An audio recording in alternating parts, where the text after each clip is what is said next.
bisa menyapa kembali, berjumpa kembali dengan Bapak Ibu dalam program Ngopi Bareng GKI-MY. Ngobrol untuk pertumbuhan iman bareng GKI Maulana Yusuf. Sudah tertawa hari ini Bapak Ibu? Kalau belum, ayo mari coba kita sekarang tertawa bersama-sama. Iya Bapak Ibu. Tertawa kadangkala identik dengan ketidakseriusan. Kenapa saya bisa mengatakan seperti ini? Karena suatu ketika ada seorang teman curhat tentang suasana rapat di gerejanya yang menurut dia selalu dan terlalu serius. Sehingga ketika dia mengungkapkan gagasan atau ide dengan gaya yang santai, sambil tertawa, kadang-kadang diselingi oleh candaan, orang-orang menganggapnya tidak serius. Apa sih sebenarnya yang salah dari tertawa? Kenapa tertawa itu menjadi sesuatu yang identik dengan ketidakseriusan? Disinilah saya mencoba untuk mengkritisi dan membagikannya pada Bapak, Ibu, dan Saudara dalam Ngopi Bareng kali ini. Tawa Bapak, Ibu, dan Saudara adalah ungkapan ekspresi, entah itu bersifat positif atau negatif. Misalnya seperti ini. Kalau Bapak Ibu sedang ngobrol dengan teman begitu ya, dalam sebuah percakapan di media sosial, chatting begitu ya. Lalu teman Bapak Ibu menuliskan hahaha di layar ponsel. Maka Anda sebagai lawan bicaranya tentu tidak selalu dapat secara otomatis mengartikan ini maksudnya hahaha tuh tertawa yang seperti apa ya? Tertawa bahagia, atau tertawa senang, atau tawa yang menghina, atau jangan-jangan tertawa sinis.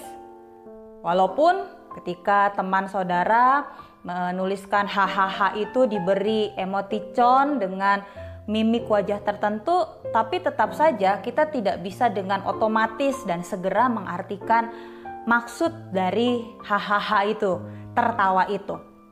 Sebab tawa adalah ungkapan yang tanpa subtitle.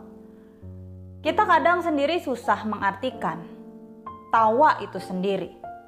Bahkan dalam Alkitab ketika ditulis kata tertawa atau tawa, Alkitab tidak memberikan keterangan apakah tawa itu bersifat tawa yang bahagia, yang senang, atau tawa yang geli yang menunjuk pada ketidakpercayaan, atau tawa yang menghina dan tawa yang melecehkan. Bapak, Ibu, dan Saudara yang dikasihi oleh Tuhan Yesus Kristus, tawa dan humor komedi senantiasa ada dalam sejarah manusia. Bahkan dikatakan tidak ada kultur tanpa faktor tawa. Beberapa ahli mengatakan bahwa tawa itu sebenarnya adalah sebuah koreksi sosial. Lebih jauh dikatakan tindakan agresi sosial. Tawa dipandang sebagai sebuah semburan orang-orang yang ditindas secara sosial. Nah, pandangan-pandangan inilah yang kemudian membuat orang banyak dan mungkin kita juga punya gambaran yang negatif tentang humor dan tawa. Seperti apa yang dialami oleh rekan saya tadi. Tapi gambaran atau pandangan yang negatif tentang humor dan tawa itu sebenarnya sudah ada sejak praklasik sampai abad pertengahan. Bahkan sampai sekarang ini gambaran-gambaran tersebut masih kita jumpai. Ada anggapan meluas bahwa humor dan tawa itu terkait hilangnya kontrol diri, sembari mematahkan aturan-aturan sosial, dan karenanya tidak mengejutkan apabila kebanyakan masyarakat meragukan bahkan menolak humor atau tertawa tersebut. Apalagi jika humor dan tawa tersebut masuk ke ranah yang lebih serius, misalnya ranah keagamaan, bangsa dan negara, dan segala sesuatu yang membutuhkan konsentrasi dan keseriusan. Abraham adalah orang pertama dalam Alkitab yang dicatat dia tertawa. Dan ketika dia tertawa, tawanya berkenan di hadapan Allah. Abraham tertawa karena mengingat prospek luar biasa untuk memiliki anak melalui Sarah pada usia tuanya. Dia melihat bahwa janji Tuhan akan kehidupan masa depannya adalah sesuatu yang menggembirakan. Oleh karenanya dia tertawa. Tapi Sarah, Bapak Ibu dan Saudara, dia tertawa karena menganggap bahwa prospek luar biasa begitu ya dalam kehidupan keluarganya ini dilihat sebagai sesuatu yang lucu, yang menggelikan gitu ya. Bagi dia sangat tidak masuk akal apabila wanita seumurnya yang sampai saat itu sudah mandul bisa mempunyai anak. Nah, tapi Bapak Ibu dan Saudara, dalam kedua kasus tersebut, baik Abraham maupun Sarah, mereka tertawa bukan hendak menunjukkan sebuah ketidakseriusan. Mereka tertawa bukan untuk mencemooh atau sengaja mengejek, tetapi keduanya mempertunjukkan iman akan janji Allah yang Allah sampaikan kepada mereka tentang kehidupan keluarga dan masa depannya. Tuhan melawat Sarah dalam belas kasihan seperti yang dijanjikannya. Dan Ishak lahir atas kekuatan janji, dan karena iman Sarah beroleh kekuatan untuk menurunkan anak cucu. Karunia putra yang dijanjikan Allah kepada Abraham dan Sarah itu membawa kebahagiaan. Dan akhirnya Sarah dikatakan dalam Kejadian 21 ayat 6, dia berkata, Allah telah membuat kebahagiaan bagiku. Setiap orang yang mendengar bersukacita kepadaku. Bapak Ibu dan Saudara yang dikasihi oleh Tuhan Yesus Kristus, melalui kisah ini kita melihat bahwa ternyata tertawa tidak selalu diartikan sebagai ketidakseriusan. Seorang sosiolog yang bernama Peter Berger mengungkapkan tulisan seperti ini, bahwa sesungguhnya agama tidak bisa mengelak untuk menerima tertawa sebagai bagian dari dirinya.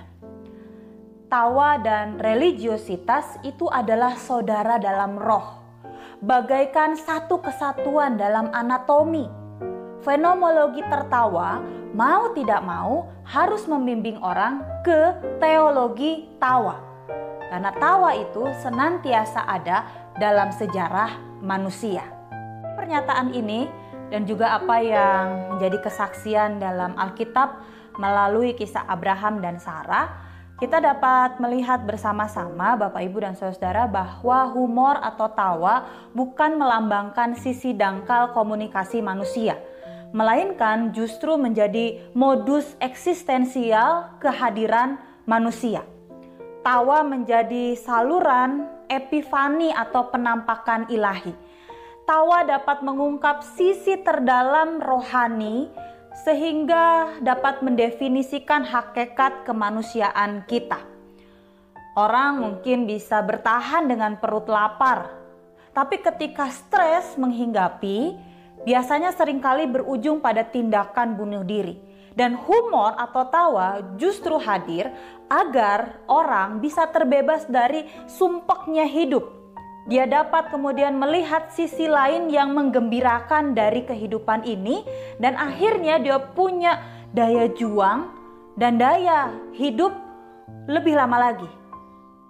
Suatu ketika saya melawat seorang jemaat yang sudah mulai lanjut usia. Dan saya tahu ketika setiap kali saya melawat dia tidak pernah sedikit pun tersenyum.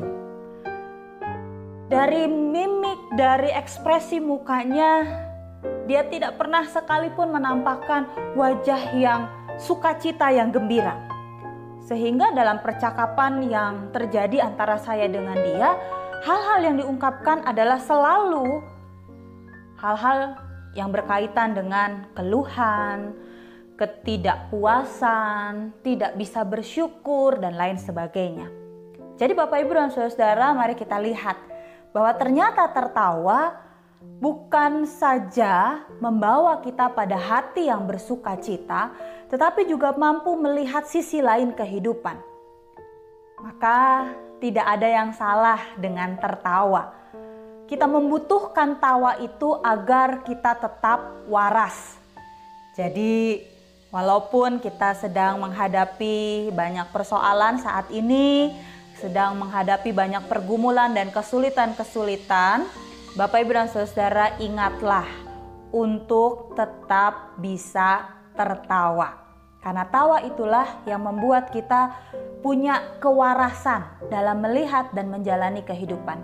Tawa itulah yang akan membuat kita melihat hal-hal yang lebih baik ke depan sana, ketimbang kita memikirkan hal-hal yang buruk yang akhirnya akan merugikan dan juga bisa saja membahayakan diri dan hidup kita.